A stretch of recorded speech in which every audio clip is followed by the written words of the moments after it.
This module focuses on accessibility as a key concept to foster inclusive processes. Let's start by providing some definitions. With the term accessibility, we refer to the degree to which one can access and benefit from a certain product or service.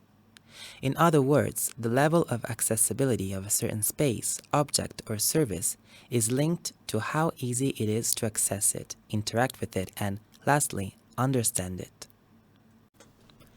With the term usability, we refer, as outlined by the International Organization for Standardization, the extent to which a product can be used by specific users to achieve specific goals with effectiveness, efficiency, and satisfaction in a specific context. In this sense, usability refers to the quality of the interaction within a certain space, object, or service. Usability is determined by accessibility. A space cannot be usable if it isn't also accessible, but it could be accessible and not usable. Let's think of scissors for right-handed people. Sure, left-handed people can access scissors for right-handed people. However, they would not be able to use it with effectiveness, efficiency, and satisfaction. When considering accessibility, we can distinguish three types of accessibility. Physical accessibility refers to the degree to which a person can access buildings, public spaces, and other places, so as to enter, leave, and circulate within a space. Physical access includes elements like curb ramps, elevators, entrances, and restroom accommodations. Sensory accessibility refers to the degree to which a person can access a space, a service, or a product with reference to a sensory disability. Sensory access includes multiple means of communication, like information in Braille, acoustic signals for pedestrian crossings, and so on. Cultural accessibility refers to the degree to which a person can access information, knowledge, and culture. Cultural access includes multiple means of interaction and communication so that one can comprehend and elaborate information with reference to intellectual disabilities, like easy-to-read information. Here you can see some examples of physical accessibility. The width of spaces and placement of objects is relevant to physical accessibility. Here you can see some examples of sensory accessibility. Braille or tactile pavements deliver information through touch, for instance. Here you can find some examples of cultural accessibility. Creating accessible texts through the application of easy-to-read guidelines is an example of increasing cultural accessibility. However, any means of communication influences accessibility, even the color or shape of text.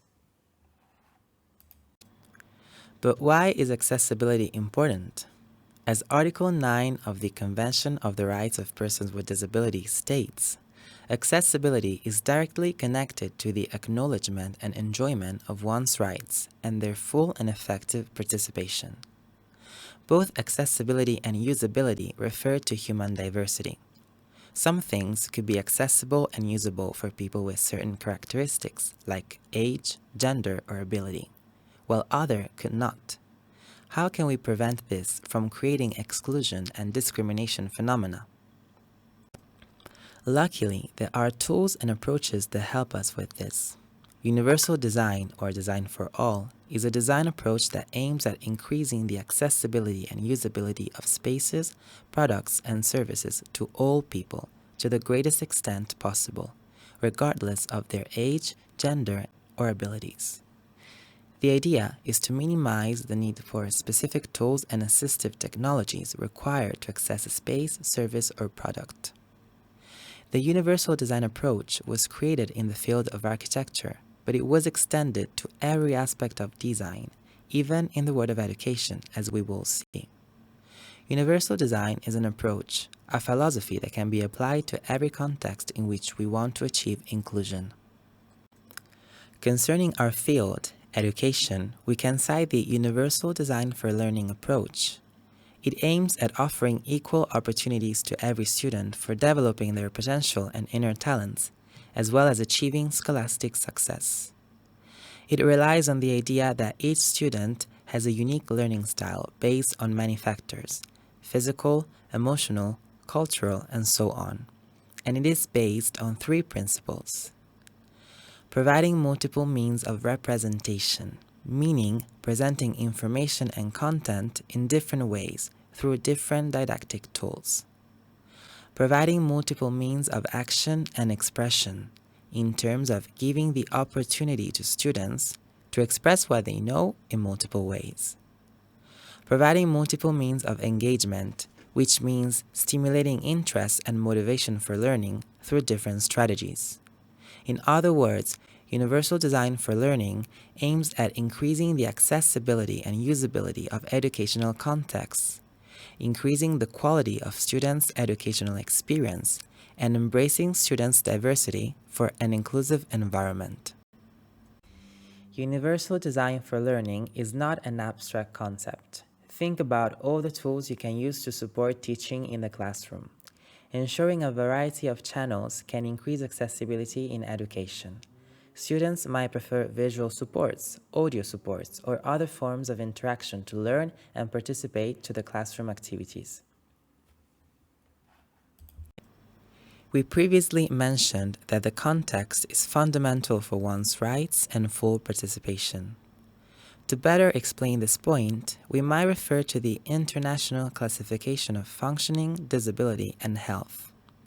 In Module 1, we present how ICF relies on a biopsychosocial model of disability, stating how health and disability are concepts related to the interaction between biological, individual, and social factors. ICF adopts an ecological approach, meaning that the context actively influences our functioning and, therefore, the level of inclusion a person with disability experiences. ICF reflects upon accessibility as well by presenting two fundamental and interrelated concepts: facilitators and barriers. Facilitators and barriers are environmental factors that impact the person's functioning in terms of activities and participation. In other words, the features and characteristics of a space, of an object, or even a service can either help us or be an obstacle to us. Facilitators are environmental factors that improve our functioning, while barriers are environmental factors that negatively influence our performance. Think of the types of accessibility we discussed earlier. Architectural barriers negatively influence the functioning of wheelchair users in terms of physical accessibility. Now apply this to education. How many elements in the classroom context can help or obstacle our students based on their characteristics? As we have seen, accessibility is a multidimensional concept. Therefore, there are many factors and dimensions that can hinder it or facilitate it. In the Palestinian context, access to education can be obstacled by physical constraints, iron gates and checkpoints in the first place.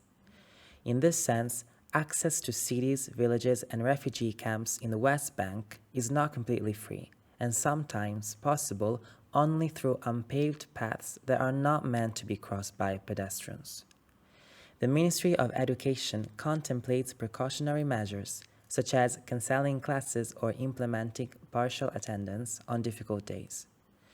However, these provisions are not always sufficient, as students with disabilities might be forced to attend nearby schools which are not sufficiently equipped to cater their needs. You can find out more on accessibility and checkpoints by clicking on the green box. Improving accessibility means trying to eliminate the barriers and improving the facilitators available for a person. Now it's your turn. Choose a museum and fill this accessibility checklist. Which elements could represent facilitators or barriers to visitors? Thank you for your attention.